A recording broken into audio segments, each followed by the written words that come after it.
In the golden sands of West Africa, more than 7 centuries ago, there rose a king whose name would echo throughout history as the wealthiest man the world has ever known.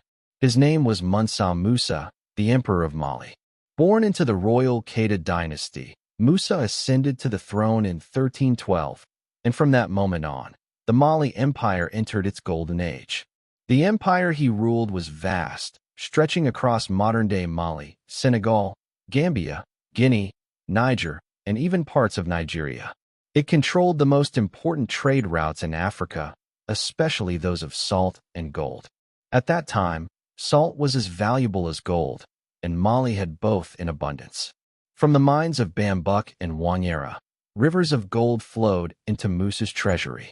Yet, Musa was not known merely as a king of riches. He became legendary because of how he used that wealth and how he displayed it to the world. In 1324, Mansa Musa decided to fulfill one of the greatest obligations of a Muslim ruler, the pilgrimage to Mecca, the Hajj. But this was no ordinary pilgrimage. What Musa prepared was unlike anything the world had ever seen. He gathered a caravan so large and so magnificent that it left witnesses in awe. Accounts from Arab historians say that Musa was accompanied by nearly 60,000 men. Among them were soldiers, officials, scholars, and servants.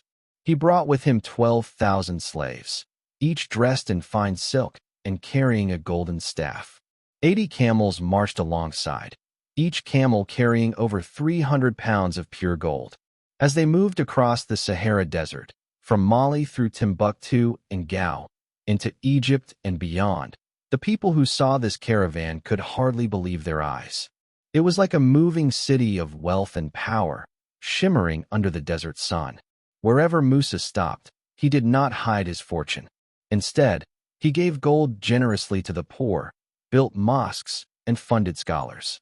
When Musa reached Cairo, the capital of Egypt, his presence shook the city to its core. The Sultan of Egypt welcomed him with respect, but the true spectacle was Musa's generosity. He gave away so much gold to the markets and the common people of Cairo that the value of gold crashed. For more than 10 years, Egypt's economy suffered from inflation caused by the sheer amount of gold Musa had poured into circulation. This event remains one of the most dramatic examples of how one man's wealth could change an entire region's economy. But Musa's pilgrimage was not just about showing wealth. Along the way, he connected with scholars, architects, and leaders of the Muslim world. He brought many of them back to Mali. Among them was the famous Andalusian architect Abu Ishaq al-Sahili, who would later design some of Mali's most beautiful mosques. When Musa returned to Mali, he turned Timbuktu into one of the greatest centers of learning and culture in the medieval world. He built the Djinguereber Mosque, a masterpiece of architecture, and established the University of Sankore. This university attracted scholars, poets, scientists, and jurists from across Africa and the Middle East.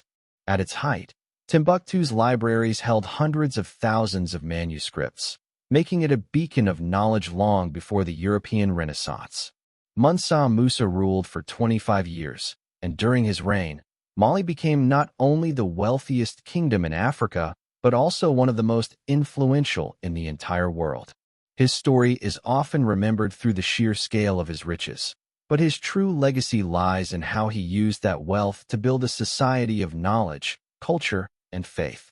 He was a king who understood that wealth was not only meant to be hoarded, but to be shared, to uplift people, and to leave a lasting mark on history. Even centuries after his death in 1337, legends about Mansa Musa continue to inspire people.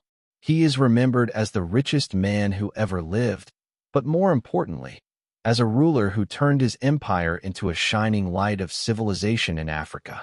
His story stands as a reminder that power and wealth reach their highest value when they are used to build, to educate, and to inspire.